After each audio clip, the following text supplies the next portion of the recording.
Good morning, good afternoon, good evening, wherever you are in the world. I hope you're good and I hope you're well. It's another edition of the 3 questions from Tottenham on tour, and I'm calling the big guns out now. And I've got Ashmatic from Spurs Kings TV. How are you, brother?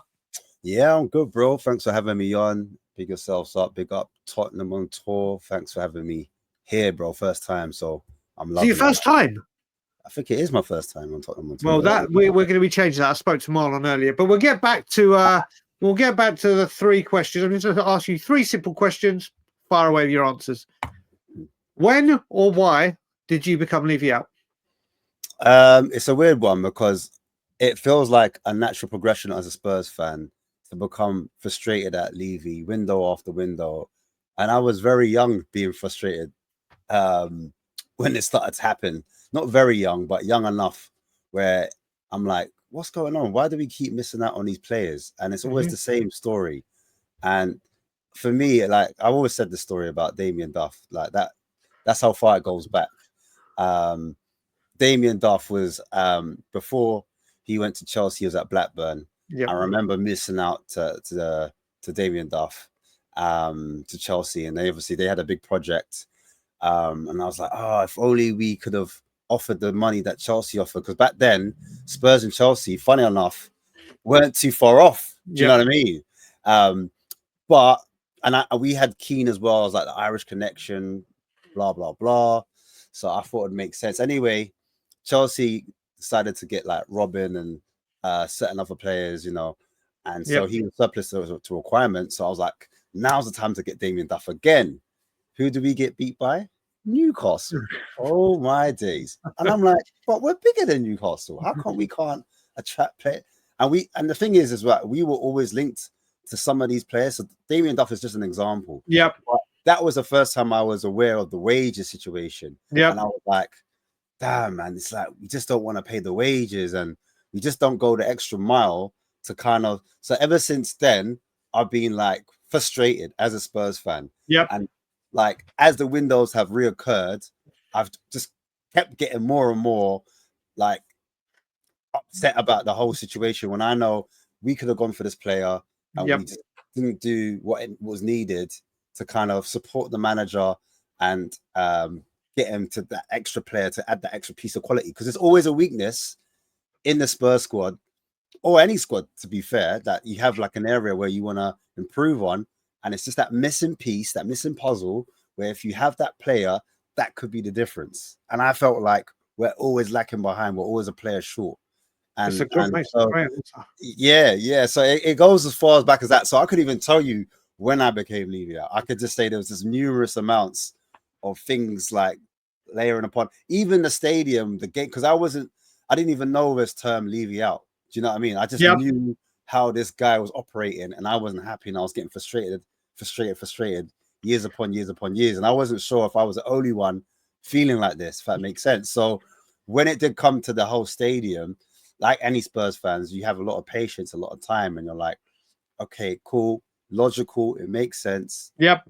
Let's give it time. Let's not be too over, reactionary, whatever you want to call it. Stadium happened, and then nothing happened as a result of it. But, you give the circumstance because of the whole COVID, the lockdowns, etc. You kind of bake that into your thoughts, and you say, no, I still need more time. Like you look at the team across the road, like those boys, what they had to go through. So you're trying to bake it all in, but as you bake it all in, it's still not, you still have the remembrance of what happened before, so the trust is a little bit off. And so every time there's a new announcement, we've got this sporting director in and the chairman's not going to be involved as much, then all right, we're getting the operations of football this time. So this time the chairman's not going to be involved again. And then it's just like thing after like promise after promise after promise after promise being broken. It's like a son being let down by that father that just never turned up. Do you know what I'm saying? Sorry for the analogy. That's how I felt. Do you know what I mean? It's your answer, mate. It's your analogy, and it's a good one. But right, second question, buddy. Why is it important to attend the protest? And it's, if you can, and obviously, Ash, I've been saying this in all the videos, for people that are unaware and don't have tickets for the game, if you can get there, you can lend your voice, you can be heard, you can lend your support, because there will be a march outside the ground.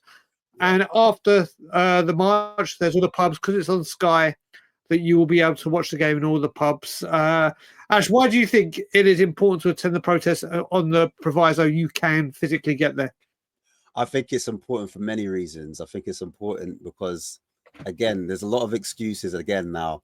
The hotel will be a game changer, in terms of the transfer market. If we get the hotel built behind the South Stand, those funds will help us to buy, worldy, like it's promise after promise. So if you're frustrated and you keep seeing these little projects, side projects, and it's not coming into tuition, it's not turning into reality, and we're not competing against some of the minnows or some of the teams that you think we should be competing with, that's why you should get yourself down, get your voice heard. And a lot of people are trying to dumb this down already. I've heard a lot of rival fans and fans mocking the protest already, saying, what's the point? There's only going to be like 50 people there or 100 people. Yeah. Like I had a Man United fan laugh at me last night. What? A protest? You can't do a protest, because obviously he knows what his team did with a protest in terms of rushing the stadium. And because our club is a nice club, like, no, we can't have any of that. Do you know what I mean? We're proper, even down to like when we have a discussion about replacing the chairman. Oh, it's got to be someone that's nice. It's holistic, So if and you want to kind of dismiss all these kind of, I don't know, token, like stereotypical views of Spurs, because people look at Spurs as a soft underbelly team as well. Correct. It runs right through the spine. So if you want to change that narrative and you want your voice to be heard and you feel like, actually, this is a time to show up. Do you know what I mean? This is almost like a political movement within sports, within football. When I say political, I mean meaning what your beliefs are in terms of where you stand and what you think should be right. Do you think Spurs should be a top 4 club? Do you think Spurs should be a top 6 club? Do you think Spurs should be in the top half?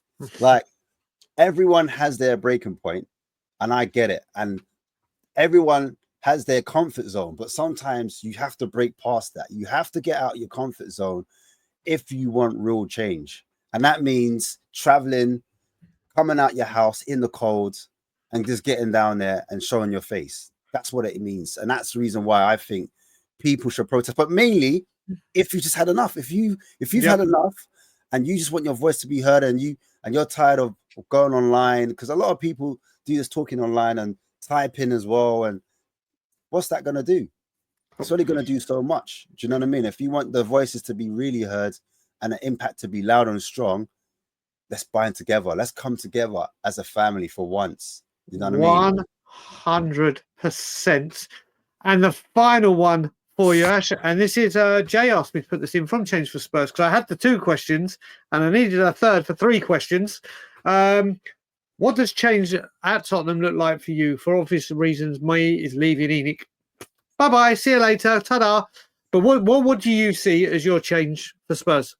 Yeah, so there's a realistic ambition, and then there's one where I feel we should go, the direction I feel we should go is, and Spurs fans, I'll say it nicely, because we're a nice club, right? We want to be done things nicely. So I'm going to say it in a way to be diplomatic, to toe the line. And I'm going to say I would like the board, along with Levy, to be removed. And I know there's been rumors about Qatar, and you got to do things slowly. My fear is, if we get another investor in, and ENIC has been pushed to one side, we got another investor in, and Daniel Levy's still there, there's a chance, even though you could move him out eventually, maybe 4 to 5 years, 6-year plan, we know eventually he's going to come out. I feel like he's so much of a control freak. He wants to be the one to say, I did it. I'm the one that, because I remember reading years ago, when he first came in, when the ENIC group first came in, he was first man in charge, that he said when he gets Spurs to top 4, he's out. That was the original goal. He wanted to grow the business to a certain size. And I read that when he gets the 4th spot, he's out. So the goalpost for me keeps moving. That's why I don't trust him. And therefore, I'm like, they both have to go. Do you know what I mean? And I'm not saying he hasn't done this and he hasn't done that throughout his time, because there's a lot of people like, you can't. Like, I'm not dismissing what he's done, but I'm just saying, for me, after 24 years, thank you for what you've done. I just want to see a change at Tottenham. There you go, brother. Well, Ashmatic, brother, thank you very much indeed for joining me, buddy. Big up. Thanks for having me, man. Spurs Kings TV, and give them a follow and a subscribe, a like and a subscribe. Keep saying follow because of Twitter. Give them a subscribe and a like. We will be doing more stuff together. We spoke about it before, Ashmatic. We'll put it to practice. Everyone, enjoy your day. Like, comment, share, subscribe, and as always, Levy out.